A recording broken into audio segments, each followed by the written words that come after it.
Hello. Hi, everybody. I'm so glad you're here today. We've got some fun topics we're going to be talking about today, and I can't wait to share them with you. If you are new to me or new to my group, welcome. I'm so glad you're here.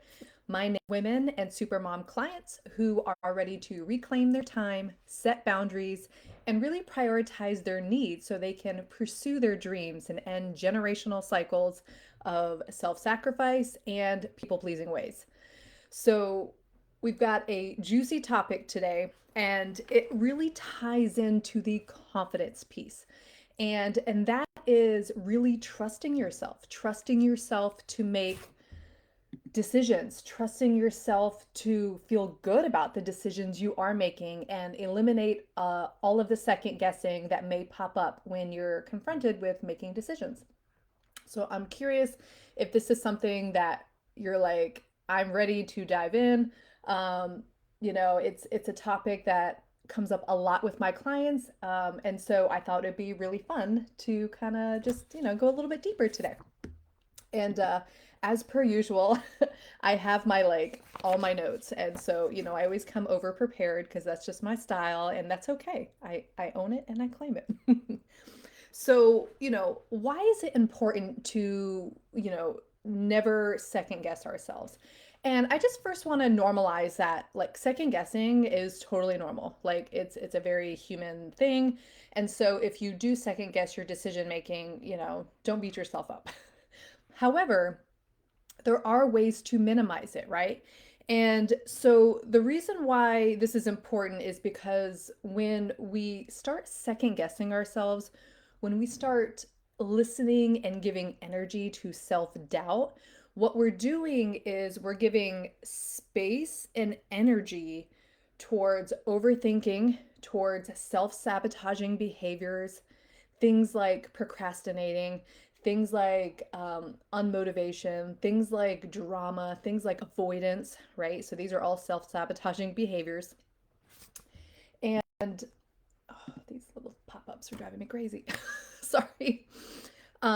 So, when we second guess ourselves, we gave space and energy to all of these unwanted behaviors like overthinking and self sabotaging behaviors, right?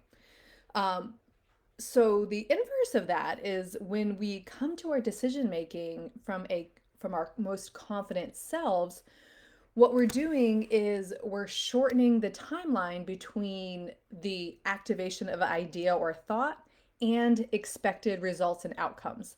So you don't spend wasted time and energy thinking about your decision. You can just make it with confidence and know that it's going to create an outcome that you can work with. Regardless if it's something that you had planned or not, like you just know you have your own back and you can make decisions and it will work out one way or the other. Okay, so that's why it's so important to really build that self trust with your decision making, right? It's going to help us feel more empowered. It's going to help us take more calculated risk. And I say calculated because it's not just like being risky and just doing things, but it's knowing that like I can take this kind of vulnerable and risky decision. But again, I have the confidence to know that I have the capacity to and the capability to make it all work, regardless of how it shakes out. Okay. So,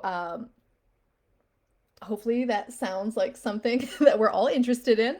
I know that it's going to really bring things up to the surface. It's going to kind of maybe bring up some questions, and that's okay. Hopefully, I can clarify all that for you today.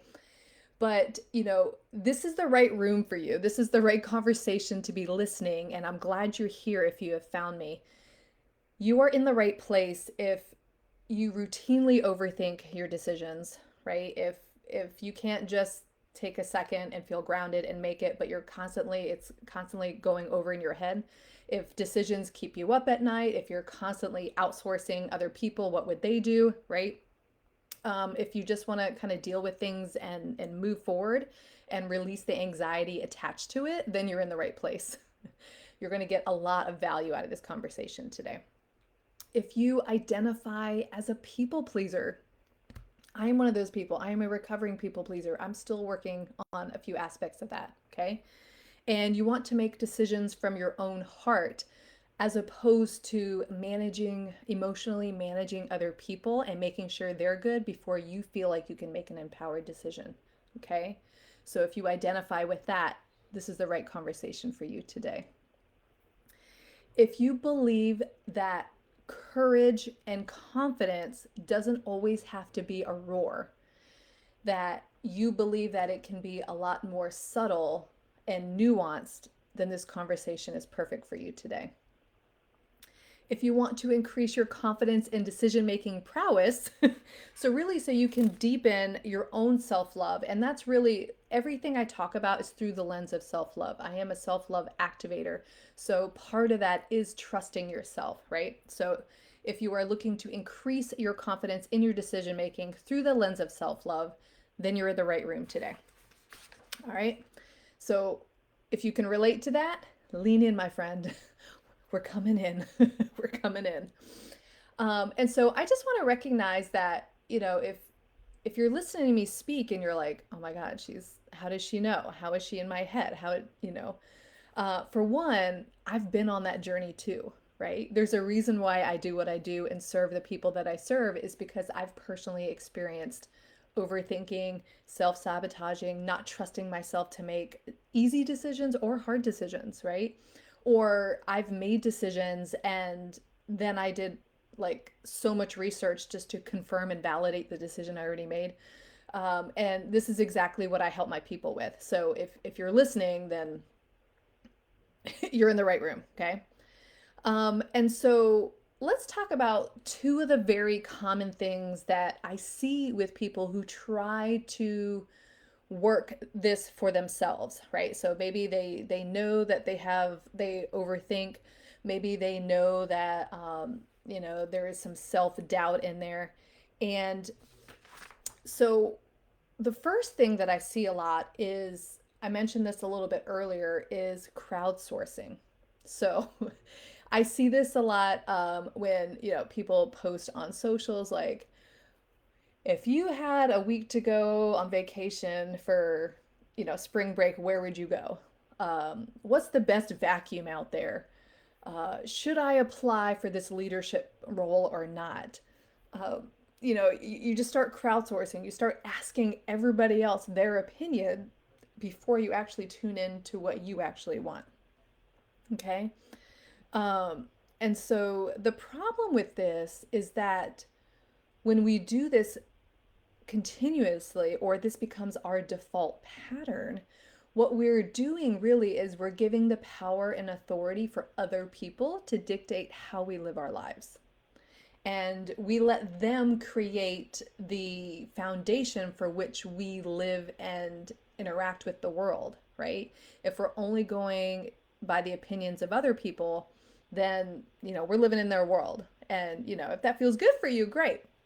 But for most women that I know, especially women who are heart centered and ambitious and have plans and want to activate change in the world, that's a non starter. Like, that's just not available. Okay. And so, I get it. Like, I get this outsourcing because, at times I do that too. Right. So and the reason why, we all do it is because usually when we outsource, we're asking other people their opinion because they already have the thing that we want, or they've already done the thing we're thinking about, right? So it makes sense that you would ask other people like, hey, you've done this thing that I'm thinking about doing. Like, what was your experience, right? But there's a difference between asking them what their experience is and then asking them, what should I do? Okay, so you see how it's a different energetic there? So that's the first way that I see people try to overcome this second guessing and building self trust when making decisions. The second way that I see people try to solve this problem is by abdicating themselves, meaning they remove themselves from the responsibility of the decision. And so it's kind of like outsourcing. It's related, it's a little bit related, but it's almost like a procrastination technique, this abdicating. It's the, if I don't think about it, if I don't act on it, if I just let it lay low, and I wait to the last minute, there's only one possibility. So I'll just do that because there's no other choices. I've left myself no other choices. And so when you kind of like abdicate yourself from the actual decision making process, you let time and fate decide for you. And so again, like why that's not as ideal is because again you're just kind of giving up your autonomy, you're giving up your authority, and at times it's sometimes you got to do that, sometimes that is serving for us, sometimes we just like our nervous system is like, yo, I am done, I cannot make another decision, just tell me what to do. Like sometimes that is, and like and that and I get it, I've been there, right? And so I can see why that's like very attractive and luring. But don't beat yourself up if that's like something you've done in the past, because I it's understandable. It's understandable. It's sometimes it's just too stressful and it's one less thing you have to do, right? So these are kind of two main ways that I see people try to overcome this second guessing tendency, right? And so here are I want to offer uh, three different ways that maybe you thought would work but maybe aren't working for you. Okay, so I always joke that these are like the myths of second guessing, what you think is going to work but really it's not working for you. And the first one is the notion or idea that I'll just ask God or intuition and they'll tell me what to do. Like I'll just speak to the universe will tell me, right? Sounds great, sounds good, could work for you, right? Um, but where people get into trouble and where they kind of find that disconnect with that higher relationship with a spiritual being or your own spiritual self is that oftentimes people try to ask spirit, God, intuition, whoever, whatever name you call it, we try to do that before we've actually established a connection and relationship with that entity. Okay. And the truth of the matter is that they're there regardless whether we have a established connection with them or not. However, when there's not a known pattern or a known relationship, it's hard to understand that communication, right? So you may be praying, you may be, meditating, you may be doing all the things, but if it's not something that's a normal practice for you, you may be blinded by not being able to receive the messages that are actually coming to help you feel more empowered in your decision making. Okay. So, or the other way that I see that it can be troublesome is that maybe you blame spirit for the outcome, right? Like it's your fault, you did this to me. When really any of our relationships with spirit, God, universe, it's a co-creation. It's something that it's a communication, but it's also you can't abdicate just to them. It's you have to be a part of that as well. Okay, so yeah, so that's like kind of a misconception that comes up a lot, is this like I'll give it to God and God will give me the answer. All right. The second one that I see, which we're actually going to dive into a little bit deeper a little bit later, so I don't want to go too deep into it right now, but it's the gut instinct versus your intuition, right? So I hear a lot of folks say like, "Oh, I had this gut feeling," and I always go with my gut feeling. I always go with my gut feeling. And where that can be a little troublesome is that typically our gut instincts, or any instincts really, they're just known patterns in our body, right? It feels familiar, so that's why it feels safe. And so those instinctual patterns we have may or may not actually be helpful for us. It's just something that we've learned, and maybe they served us at one point, so it felt valuable to us. It's a learned skill that was valuable. So it's the difference between feeling safe and doing the known versus like connecting to your inner knowing. So a lot of times people think that they're talking to their intuition, but really what they're doing is just reconnecting with instinctual patterns that they have. Okay. And then lastly, the other kind of myth or misconception, if you will, about, never second guessing yourself is this whole fake it till you make it, right? You see, we hear this a lot in confidence building, workshops, webinars, self-help books, all that, right? Like, fake it till you make it. And where that may allow us to initiate action that maybe we wouldn't have before. Where that becomes troublesome is that we're acting in a way that we don't actually really connect with, right? If you're faking something, then it's not true to who you are or true to who you are becoming. Okay, so there's like this disconnect, this misalignment. So, you can fake it till you make it all day long, but if you don't feel like that's truly you, like that energetic alignment is not going to come into play. So that self-doubt is still going to be there. You're still going to second guess everything, and you're going to be, overthinking outcomes all day long. Okay. So yeah, let's just take a breath for a second. So yeah, those, can you relate to any of those? I mean, I know that I've done all of these at least once. So, if you're like, oh yes, that was me, I've done that. Know that I know the shoes that you're sitting in. Know that I've been there, okay? But that's what I love about trainings like this is that I get to share my knowledge with you. I get to help invite you in so that you can be aware of these things and make empowered choices for yourself, right? And I'm so excited and privileged to be able to offer this support to you today. All right. And so you can see with everything we've talked about already that there are like stylistic choices that are available to us when it comes to being confident and making decisions, right? We can be very forceful. We can just fake it till we make it. We can crowdsource. We can ask other people, right? It's kind of very bold action, right? Like putting the responsibility on everyone else or just like faking it till you make it. And then there's this other side of the coin, which is really being in tune with who you are, what you're about, listening to your intuition, and realizing that true confidence actually comes from more nuanced aspects of ourselves. And it comes from within. That's where self trust is built, is from within.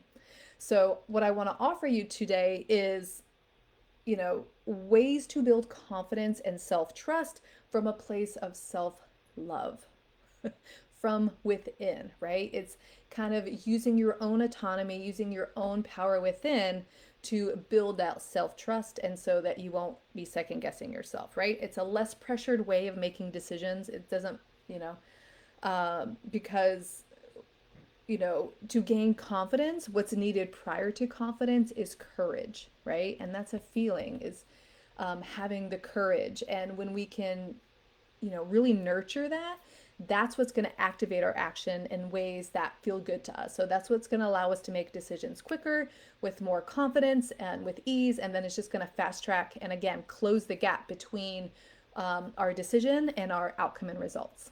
All right.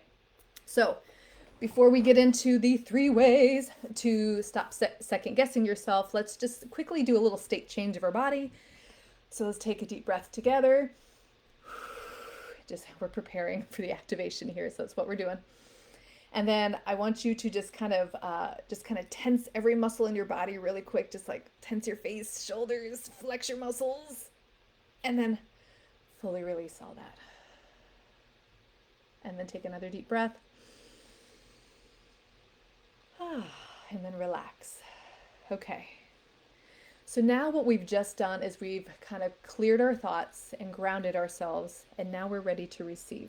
So strap in, move your chair closer to the screen, quiet the noise around you, and I really want you to receive this because what I tell you today literally could change your life. It is that golden, and I can't wait to deliver it to you today. So again, 3 ways to never second guess yourself and make decisions you can trust.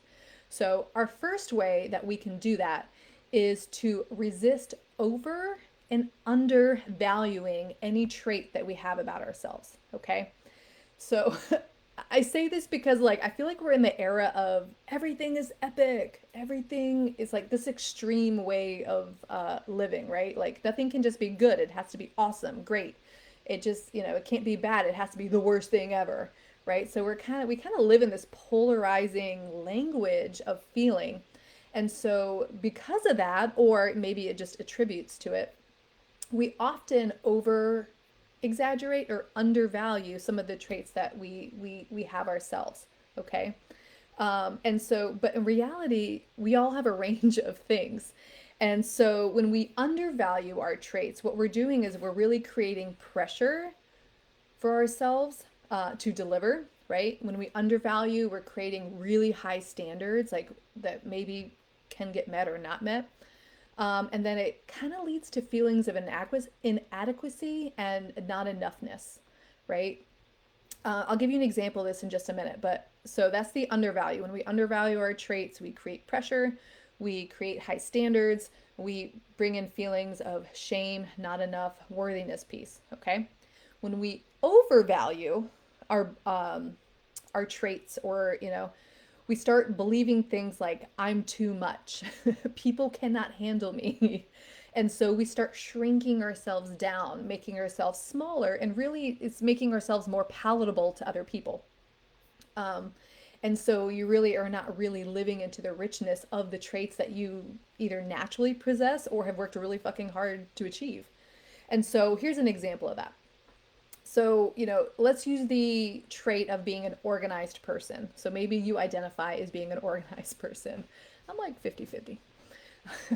But if we claim that we're an organized person and we undervalue that trait, how that shows up is thoughts and beliefs of why can't I just relax more and just go with the flow? Like, why do I have to have all my things straight and all my things lined up? Like, why can't I be more relaxed and in the flow, right? So we're undervaluing these amazing trait, if you want to call it amazing, see, epicness, of being an organized person, okay? So it creates this pressure to be something you're not, right? Like, oh, I have to be more in flow and less on top of my game. And if we overvalued it, right, of being an organized person, like we gave it more value, then it could almost come forward with thoughts and beliefs of that people don't appreciate, my attention to details, or maybe they joke me, um, so I need to show up a little messier or disorganized, because it makes me more relatable, right? So you can see how, again, when we overvalue, it's this, you feeling like you're too much, like, oh, I'm too organized and people are gonna like think I'm a freak, and so I have to show up a little disheveled and I have to like misspell something or do wear something out of place, like just to fit in better. So it's an amazing trait being an organized person, right? It's just it, or whatever trait you want to use in there, you can put in any trait, but it's who you are, and that's okay, right? And so when we over and undervalue that, it can skew our mindset and our beliefs. All right, so that can lead to all this second guessing and really losing that self trust in how you're showing up and decisions you're making in day to day, right? So what I want to offer to you instead is to embrace consistent reflection practices that better reflect your true reality, right?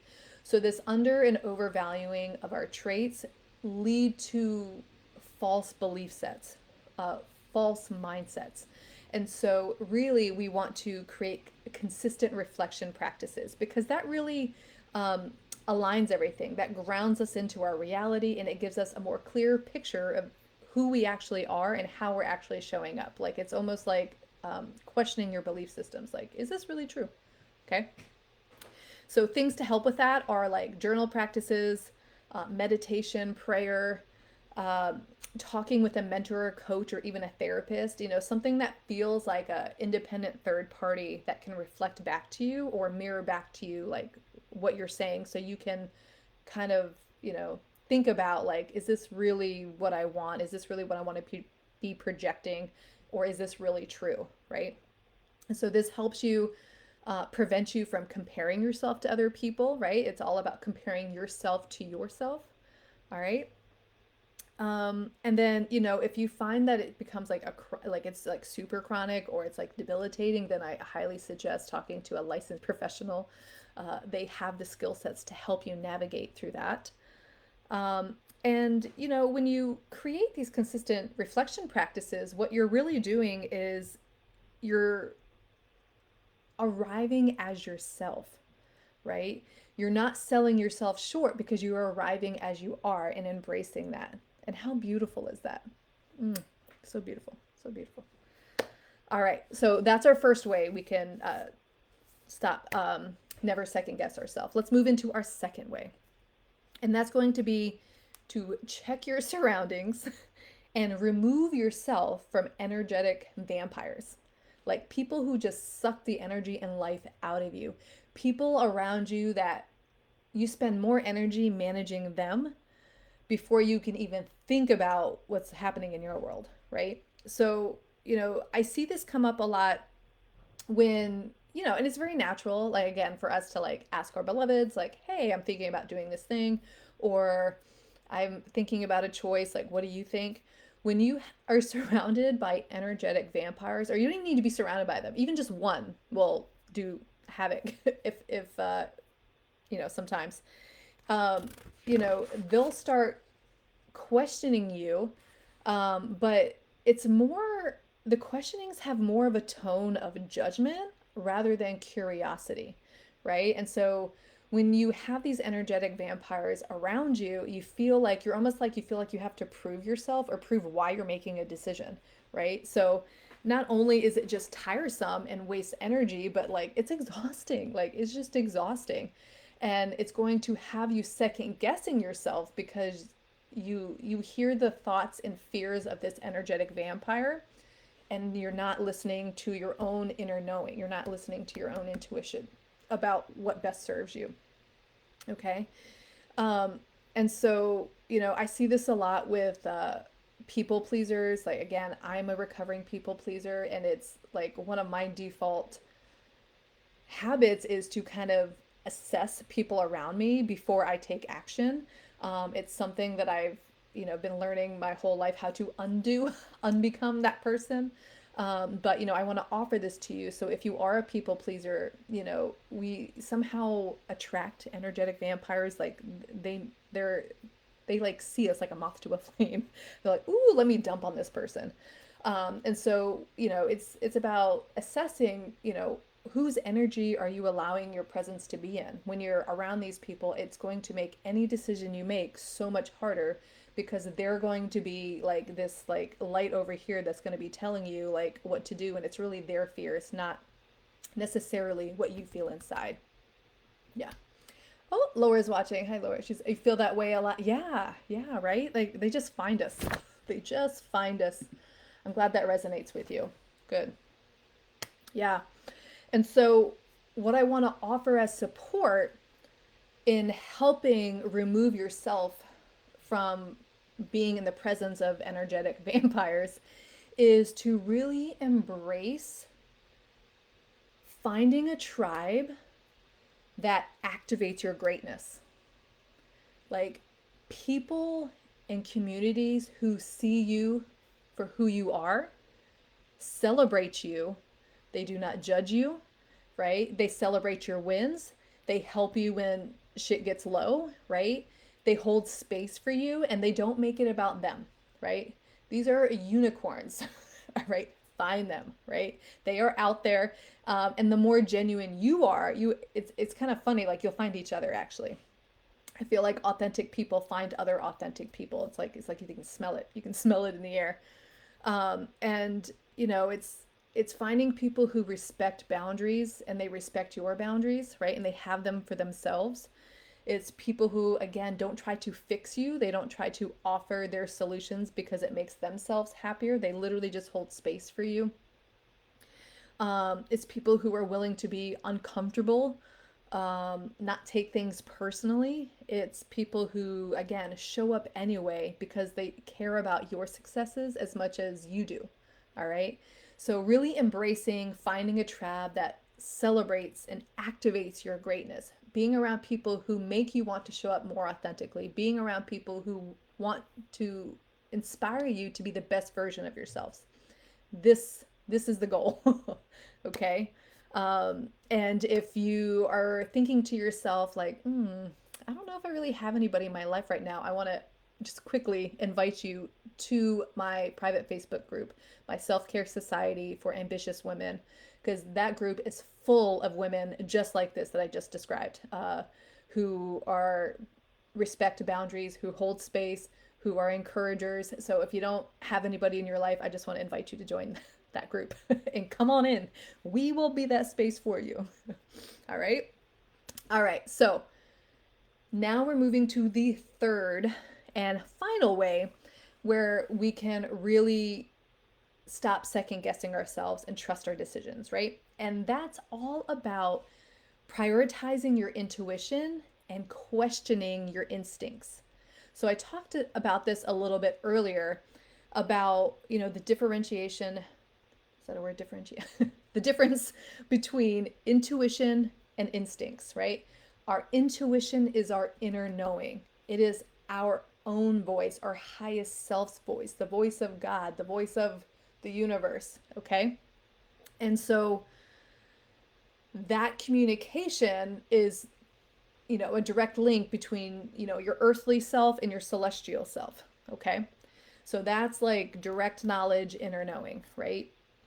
Our instincts are habitual patterns that have been learned over time. And maybe at one time they were developed because they served us, like they kept us safe, they kept us out of harm's way. They provided opportunities that wouldn't have been available had we not had these instinctual behaviors. Okay, so instincts are good, right? They keep us safe. They keep us from like touching hot things, but you may have some instincts, like especially if you're a people pleaser, where your first instinct is to ask everybody else how they're doing and fix their needs before you even address your own.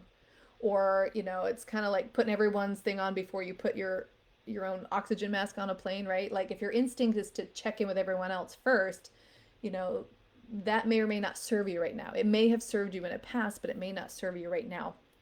And so when it comes to, never second guessing yourself, when you're stuck in instinctual patterns and not in connection with your intuition, part of that instinct could be second guessing. Like that could be a pattern for you, is constantly second guessing, because maybe someone in your life was constantly second guessing you. So like that has become your default pattern. Or if a decision is meant to be made and needs to be made quickly, your first instinct may not be what you actually want to do, but it may be like the little girl version of me, or the person in me that wants to feel really, really safe knows that this is a safe choice, right? And if you're an ambitious woman, or if you are in a place where you're like, I'm ready for a change, like I'm ready for things to look and feel different in my life, you can't always play safe, right? I mean, there's going to be ways to feel more safe, but there has to be an initiation of change. And that's when that conversation with your intuition is really going to help ground you into your decision making, and it's really going to embody that self-trust that you are making decisions from your intuition and not from just shoot from the hip instincts that are habitual patterns that you've learned over your lifetime that may or may not be serving you. Okay? I'll make sure I'm thinking for a second if there's anything else I want to talk about that. I think that's it. Oh, I just got one more thing. So, if you have found, or if you're listening to me right now and you're like, ooh, there's a lot of instincts or patterns that I do that I wasn't necessarily aware of. Or, oh, I can think of an immediate example where I've used my instincts to lead the way, and I'm making the decision whether that is okay for you, and it may be okay for right now. But I just don't want you to shame yourself for acting in certain ways or believing in certain things, because you don't know what you don't know. And I just want you to hold compassion for yourself. And just being aware of that is a huge step. And that is, the first step to actually changing those behaviors. So that's what I want to add to that. Yes. Okay. So let's quickly just recap those 3 ways to never second guess yourself again that we just talked about. So we talked about resisting the need to over or undervalue traits that we have. We talked about checking your surroundings and removing yourself from energetic vampires. We talked about prioritizing your intuition and questioning your instincts, right? So, if everything that I've talked about today is really landing with you, if it's really resonating with you, then I want you to stick around because I have something really special that I want to share with you. And grace, confidence in a gentle, courageous way, uh, so that you can really trust in yourself when you're making decisions and you'll never have to second guess yourself ever again. So, who is this invitation for? This special invitation is for you if you've been thinking about making some big changes in your life, or you maybe know that big changes are coming up, right? And deep down, you know that having more confidence is going to be the key to navigating those transitions. Then I want you to stick around, okay? This special invitation is for you if your work, maybe your career, okay, it requires you to be more visible and more seen, right? Whether it be in marketing, whether it be in public speaking, or maybe even a leadership role, right? So there's more visibility. And just the thought of being more visible or even public speaking scares the shit out of you, okay? If you want to connect with your most authentic self, and you're tired of living and operating under someone else's rules or ways of being, and you really want to do more things that light you up in a way that feels good to you, and less things of what you should be doing, then I want you to stick around, right? This invitation is for you if you want to connect with your inner confidence from a more nuanced, gentle approach, right? And so instead of like an in your face, just jump or nothing, this very radical, kind of forceful, high pressure changes to gain more confidence. So if you're interested in a more gentle, nuanced way to embrace and activate and increase your confidence, then I want you to listen in, okay? So if any of these resonate with you, or even more than one, typically it's usually more than one, then I want to personally invite you to apply and join my Moxie Maven 6-month mastermind. It's a confidence lab. So it's really 6 months to embrace confidence from 6 different layers, utilizing my 6-step Moxie method. So you can, again, get those small, nuanced changes that feel safe and nurturing, but allow you to really embrace and up level in a way that feels good and allows you to take more action, to be more visible with ease, allow you to, go on the vacation that you want to go on, live your life in your terms. Then I want you to apply. I invite you to apply for that. Okay. So in 6 months, I'm really going to help you activate your courage on demand.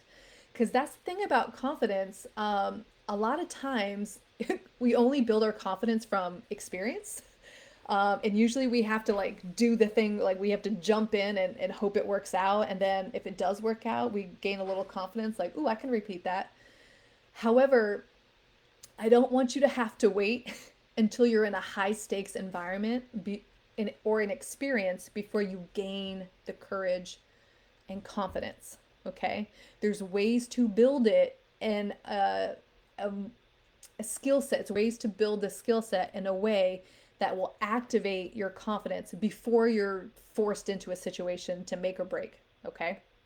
So before you're like having to make a decision about a big move, before you have to like, run this presentation that your boss gave to you with zero notice, right? Like you're already going to be practicing that within the 6 months. So when those situations arise, you're going to be ready. You're going to be present. You're going to be ready to go. And then your inner confidence can really come out. Okay. So in 6 months, so much can happen in 6 months, right? And it's one of those, like, it feels like such a long time, but really 6 months goes by really fast. Like, if you think about it, like 6 months ago, where were we? Like, right around Christmas, Thanksgiving, and like that feels like just like yesterday. Okay. So, you know, it's it's a long time, enough to breathe and stretch and feel integrated. But during that time, And while you're invested and while you're in this beautiful container, this Moxie Maven container, you're going to be able to claim and vocalize your voice with ease. Like you're going to be able to speak up and actually say what you want to say. You're going to advocate for your needs like you've never done before, right? You're going to walk away from energy vampires because you're going to be able to hold boundaries like a boss. All right. You're going to take inspired and intuitive actions that bring you closer to where you actually want to go. So you're not like riding the wave of life, but you're going to feel confident enough to actually make moves that lead you to where you want to go. Even if that timeline has to be pushed out, it's going to be in the right direction and not on someone else's timeline. Okay? And it's going to help you feel like you're a little bit more alive because you're not taking the safe path. And I say safe path, and really what I mean by it, I really shouldn't say that word. I think I mean more like settled path. Like it almost feels like you're settling. You're like, I mean, this is good, but like what you feel in your heart and what you feel in your body as success for you, if what you're doing now feels like you're settling, realize that there's more out there. There's a different way of being, and this 6-month mastermind is a way to activate that, embrace it, and really embody that. And so I can't wait for you to experience that. So you can see there's a lot. There's a lot to be gained by joining this Moxie Maven 6-month mastermind. And so one of the first things we do in the container is that we're going to be concentrating on your external environment, right? It's always easier to go out before we come in. And so, we start real easy on your external environment. We start playing around with like the energetics of clothes. We start talking about habits that you're doing. We start talking about mannerisms, right? So you can really feel confident that your first impressions actually land the way you want them to land, and how you expect them to go, right? So it's like small tweaks, like finding your power earrings or the perfect shade of lipstick, or always like zhuzhing your hair just right before you actually have to give a presentation or hit live on your social media feed, right? And so it's these little nuances that we play around with, and we really kind of feel into the energy of your most confident self, right? And then we'll kind of start moving inward into your internal world, and this is really where we're gonna like refine our mindset, where we're really gonna do a lot of reflection and start making tweaks that actually are in alignment with where we want to go, right? So we'll start talking about releasing self-doubt. We'll start talking about overcoming the fears of public speaking and overcoming resistance to change. We're going to be talking about setting and holding boundaries. And really, by the end of it, we're going to be kind of building like a personal brand. And it seems funny because if you're not an entrepreneur, or if you're not in like the sales market, you're like, why do I need a personal brand? Well, when I talk about personal brand, what I'm really talking about is your personal essence and how the world receives you. Okay. And so it's really about aligning your external world and your internal world to best reflect exactly how you want the world to receive you, right? Because when you are received in a way that feels in alignment with you, you're much more relaxed. Everything feels a lot more easy. Like it's just, there's more flow. And it's just more joyful. It just adds more joy to your life, right? You're not like fighting the system. You're not fighting. Everything just is. And that's beautiful. And that's the Moxie method, baby. That's what's possible in this 6 months. And I want to offer this my unique 6-step method to the world because I know it's game changing. I've applied these same 6 steps to myself, and I've inadvertently done it with some of my coaching clients in my Leap coaching program. But this is a separate container, and it's really, it's a confidence container built on the foundation of self love. And I just think you're going to love it. I think it's just going to be game changing for you. So if you would like to feel supported, if you want to feel relaxed as you explore these different components of confidence and different components of self love, in a pressure-free environment, right, where it allows you space to play and kind of try things out when you're not in a pressure cooker, when you're not in a high stakes environment, but really you can kind of play into the energy before the lights come on and, curtains open and you're on, right? It's just going to be so much, it's going to be so beautiful. It's going to be so much fun. I can't wait. It's going to be the primer and activator of your courage, which is going to, just trigger so many amazing actions and so many events in your life that are going to bring you true joy. And I can't wait for you to experience that. So here's the deal, y'all. This mastermind, this Moxie Maven 6-month mastermind, starts next week. It actually kicks off on Wednesday. What day is it? Yeah. Wednesday, April 12th, right? So to apply, all you have to simply do is just, write down in the comments in here, hey, I'm interested, send me the link, or you can just private message me and we can chat there. Or if you're like, Vicki, I need to like dig deep. I have lots of questions. Then we can coordinate a quick conversation call and we can dive into those concerns for you and just, put your mind at ease if you are second guessing yourself about this decision. All right. So that's all you have to do in order to apply and get the conversation going, right? And so realize too, like, this is your moment of decision, right? This is where you get to decide if your inner Moxie is ready to come out and play, right? This is where you get to decide if, she's ready to shed her people-pleasing ways and start prioritizing her needs and her goals. So not just the needs, but needs and goals, right? If your Moxie Maven wants to feel supported and embraced when coming out of the shadows and being seen for the first time or being seen on more regularly, okay?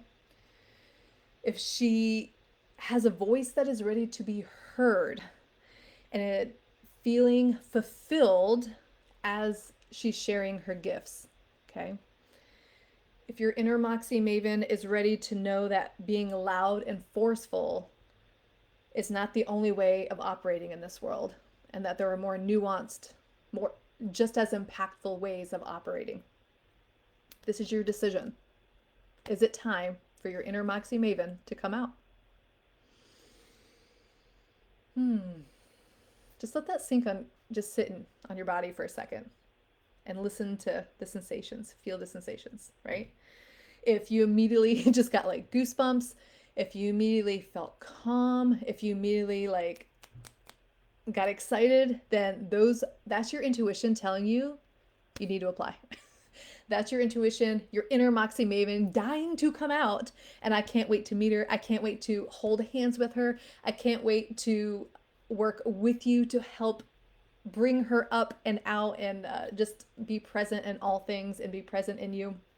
And so I do want you to apply if that feels just so good in your bones, and that's, more confidence and never second guessing yourself is something that you just really, really desire and you're ready. Like the time is now and you are ready. Just think, by the fall, by September, you could be the most elevated Moxie Maven you've ever been. That's what's possible. And all you have to do is apply. So write in the comments, put down, I'm interested, send me all the links. I will do that to you. You can DM me personally. I also want to hear how these 3 ways to never second guessing yourself landed with you too. I would love to know if any of those are things you've tried before, or if you are going to implement them in your life, which I highly suggest you do. Then you come back to this video and let me know. All right. So put it in the comments. I want to thank you all for joining me live, for in the room. Thank you, Laura, for doing that. And if you're catching me on the replay, just write down there #replay. Let me know that you watched it so I can check in, or even just hold space for you and know that you received this message. Know that your soul wanted to hear this. Know that there's so much opportunity for you, and I can't wait. And I would be privileged to be a coach and mentor for you. All right, y'all. I think I'm out. I think that's it. I can't wait to hear from you. I hope this all sat with pleasure on your heart, and I'll chat soon. All right, you loves. Bye-bye.